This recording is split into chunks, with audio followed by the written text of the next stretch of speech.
भारत राजा महाराजाओं और नवाबों का देश रहा है। यहाँ कई ऐसे राजा और नवाब रहे हैं जिनके वारिसों में संपत्ति का विवाद रहा है।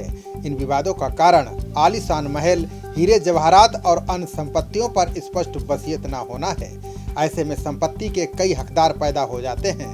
कुछ ऐसी ही कहानी है रामपुर के नवाब की। रामपुर रियासत के आखिरी नवाब रजा अली खां की संपत्ति के बंटवारे का प्रकरण जिला न्यायालय रामपुर में लंबित है, जिसके तहत नवाब रजा अली खां की पूरी संपत्ति का वैल्यूएशन किया जा रहा है।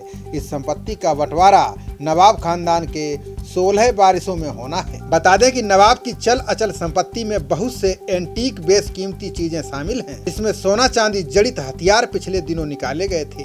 इसके अलावा नवाब के पैलेस और जमीन जायदाद का वैल्यूएशन भी किया जा रहा है। फिलहाल पीडब्ल्यूडी विभाग ने एक रिपोर्ट पेश की है जिसमें आर्मरी से निकाले गए हथियारों की वैल्यूएशन की गई है। इनकी कीमत लगभग 76,21,400 रुपए बैठी है।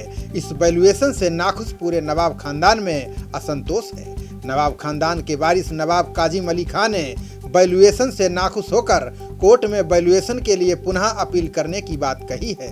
वहीं निरीक्षण में लगे कमिश्नर की माने तो वो जल्द ही संपत्ति के पूर्ण वैल्यूएशन की रिपोर्ट न्यायालय में पेश करेंगे। फिलहाल इस मामले में कोर्ट ने 17 अगस्त 2020 की अगली तारीख तय की है। वैल्यूएशन की कार्रवाई पर नवाब खानदान के वारिस नवाब काजिम अली खां उर्फ नावेद मियां ने नाराजगी जताई है। उन्होंने कहा कि संपत्ति के बंटवारे के समय मैं वहां मौजूद था।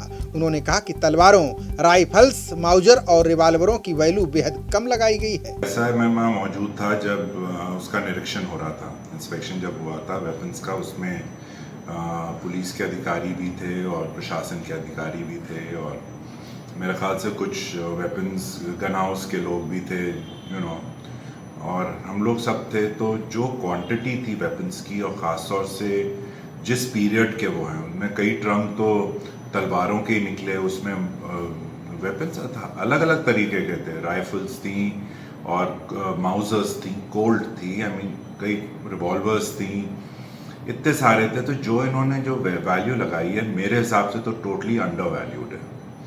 ये इतनी कीमत हो नहीं सकती है, इससे कहीं कहीं कहीं ज़्यादा कीमत है। और अब मैं अपने वकील से डिस्कस करूंगा इस मैटर को, और उसमें मैं ऑब्जेक्शन लगाऊंगा कि जो भी वैल्यूएशन दिया गया है वो मैं उससे सहमत नहीं। कितना वैल्यूएशन दिया गया है? वो जो भी है, कई कुछ लाख उन्होंने दिया है। तो ये तो सिर्फ ऐसा हो गया कि फॉर्मेलिटी के हिसाब से उन्होंने ये वैल्यूएशन कर दिया है। तो मैंने उस डॉक्यूमेंट को सीरियसली नहीं लिया, जो भी मेरे पास उसकी कॉपी आई थी।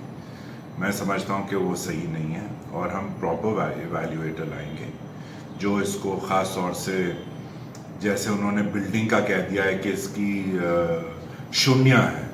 इतनी बड़ी इमारत जो 55 एकड़ ज़मीन पे बनी हुई है, जिसके मेरे ख्याल से चौके भी नहीं मिलेंगे आज के ज़माने में। ऐसे ऐसे चौके उसमें लगे हुए हैं, इतनी उसमें जो सरिये हैं, जो लोहा है, गर्डर्स हैं, और जो चौखटें हैं टीक की, कैसे उन्होंने कह दिया कि शून्य वैल्यू है।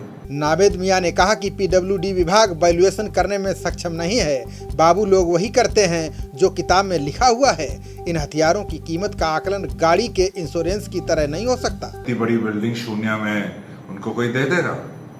जिन्होंने भी इसका, ये पीडब्ल्यूडी कोई इस तरह का इवैल्यूएशन करने में, या ऐसी प्रॉपर्टीज का, पैलेसेस का इवैल्यूएशन करने में सक्षम थोड़ी है। उन्हें क्या मालूम लोक निर्माण विभाग को? वो तो ऐसे बाबू लोग हैं, और वो करते हैं जो किताब में लिखा हुआ है।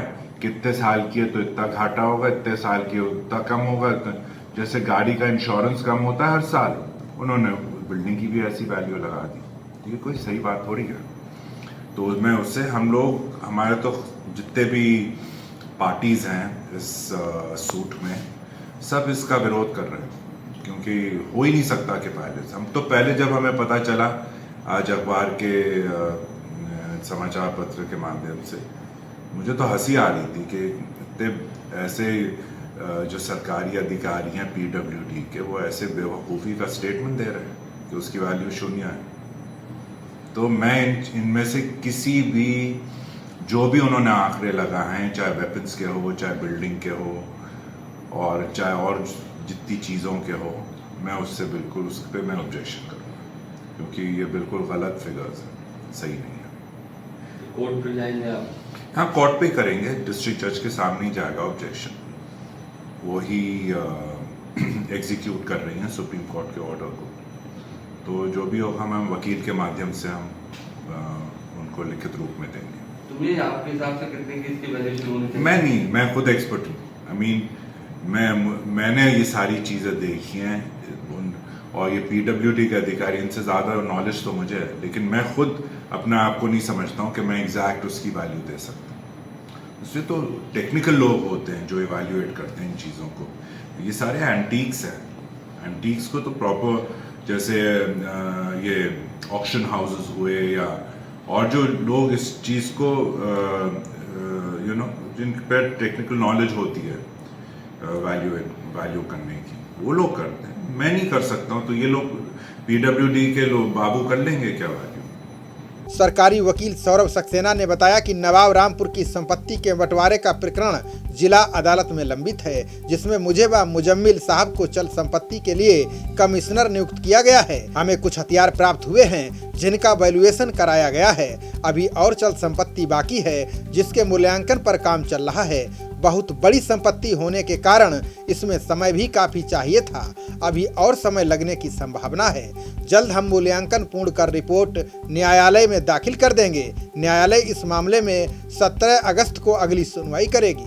नवाब रामपुर की संपत्ति का बंटवारे का प्रकरण जिला जज महोदय रामपुर के न्यायालय में लंबी चल रहा है, जिसमें मुझे व मुजम्मिल हुसैन साहब को चल संपत्ति हेतु कमिश्नर नियुक्त किया गया है, जिसमें हमें कुछ हथियार भी प्राप्त हुए हैं जिनका वैल्यूएशन कराया गया है और जिसकी वैल्यू लगभग 76,21,400 रुपये बैठी है। और रिपोर्ट न्यायालय श्रीमान जी जिला जज महोदय में दाखिल की जा चुकी है।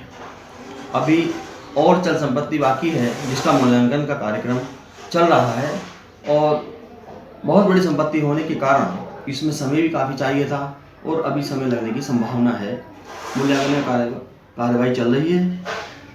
जल्द ही हम मूल्यांकन पूर्ण कर अपनी रिपोर्ट न्यायालय में दाखिल कर देंगे। अब न्यायालय द्वारा 17/2020 की डेट नियत की गई है। खबरों का सिलसिला जारी रहेगा। देखते रहिए जनप्रवाद। नमस्कार।